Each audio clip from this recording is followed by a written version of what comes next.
बहुत बहुत स्वागत है आपका अपने यूट्यूब चैनल भाई एम के स्टडी क्लासेज पर। जैसा कि आप सभी को पता है, हम लोग पढ़ते हैं इस चैनल पर हिंदी व्याकरण।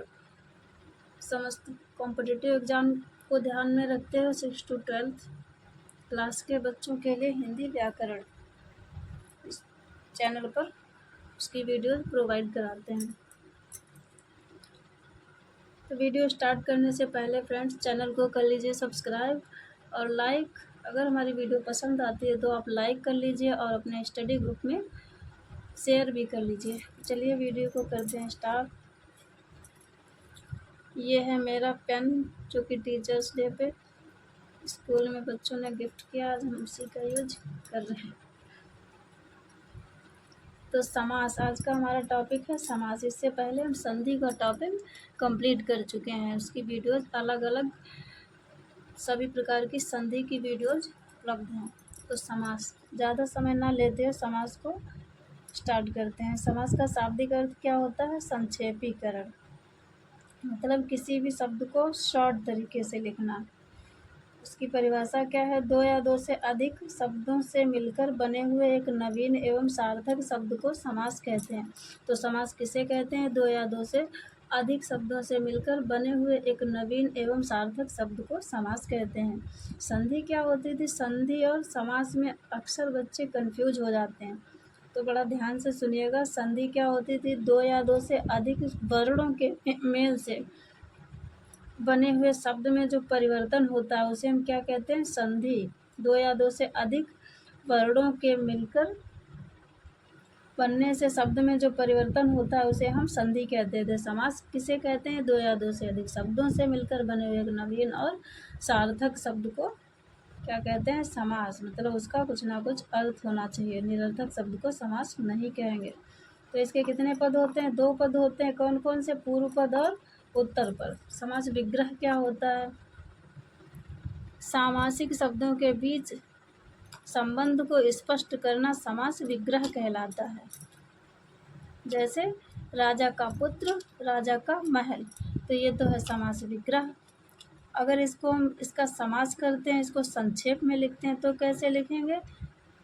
राजपुत्र और राजा का महल, इसको लिखेंगे राजमहल। तो ये था समास विग्रह। तो आई होप आप समास का अर्थ समझ गए होंगे। हम पढ़ते हैं समास के भेद कितने, ये भी जान लेते हैं। समास के भेद कितने होते हैं?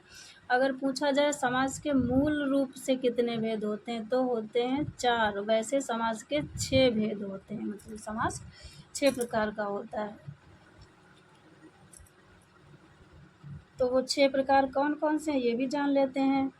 नंबर 1 अव्ययी भाव समास, नंबर 2 तत्पुरुष समास, नंबर 3 कर्मधारय समास, नंबर 4 द्विगु समास, नंबर 5 बहुब्रीहि समास, नंबर 6 द्वंद्व समास। तो कर्मधारय समास और द्विगु समास ये जो है तत्पुरुष समास के ही भाग माने जाते हैं। तभी जो है मूल रूप से समास 4 प्रकार के, और इनको जब अलग अलग करते हैं तो समास 6 प्रकार के होते हैं। अब इनको ज़रा शॉर्ट में हम लोग पढ़ लेते हैं, इसके बाद में इसके लॉन्ग वीडियो नेक्स्ट वीडियो में इसका अलग से वीडियो बना देंगे इसका प्रकार का। तो अव्ययी भाव समास क्या होता है? जिसका प्रथम पद अव्यय और द्वितीय पद अप्रधान होता है, मतलब प्रधान नहीं होता है। तो क्या है इसके एग्जाम्पल क्या हैं? जैसे देखिए दिन, प्रतिदिन, यथाशक्ति, आमरण, अनुरूप, इस प्रकार के एग्जाम्पल जहाँ कहीं भी मिले, ये आमरण, अनुरूप, यथाशक्ति, प्रतिदिन, भरसक, भरपेट, ये सब किसके एग्जाम्पल हैं? अव्ययी भाव समास के। ऐसे ही तत्पुरुष समास देख लेते हैं। इसमें क्या होता है? कारक चिन्हों का प्रयोग होता है। जैसे ग्रहागत, यश प्राप्त, सर्वप्रिय। तो यश प्राप्त मतलब यश को प्राप्त, सर्वप्रिय सबको प्रिय। ऐसे कर्मधारय समास क्या होता है? इसका प्रथम पद विशेषण तथा द्वितीय पद विशेष से होता है। जैसे देखिए नील कमल, नीली गाय, श्वेतांबर। नील कमल ये क्या है? विशेषण, और ये क्या है? विशेष। तो नील कमल मतलब ये कमल की विशेषता बता रहा है। ऐसे ये गाय की विशेषता, ऐसे श्वेतांबर, श्वेत अंबर। द्विगु समास क्या होता है? इसका प्रथम पद संख्यावाची होता है। जैसे नवग्रह, सप्तर्षि, सप्ताह, इस प्रकार के शब्दों में क्या होता है? द्विगु समास। बहुब्रीहि समास ये क्या होता है, इसमें किसी तीसरे पद की बात की जाती है। जैसे नीलकंठ, नीला है कंठ जिसका अर्थात शिवजी, दशानन, दस है आनंद जिसके अर्थात रावण। द्वंद्व समास क्या होता है, जिसके दोनों पद प्रधान होते हैं। जैसे इसके एग्जाम्पल है माता पिता, रात दिन, लाभ हानि, भाई बहन, इस प्रकार के, जिसमें मतलब इसको अगर समास विग्रह इसका करते हैं तो क्या और लग जाता है, और चिन्ह, विभक्ति चिन्ह, तो ये जिसमें और लग जाता है इस प्रकार के। जैसे माता पिता हैं, इन सब में क्या होता रहता, लड़ाई झगड़े। तो इस तरीके के एग्जाम्पल जहाँ कहीं भी मिले वहाँ क्या होता है, द्वंद्व समास।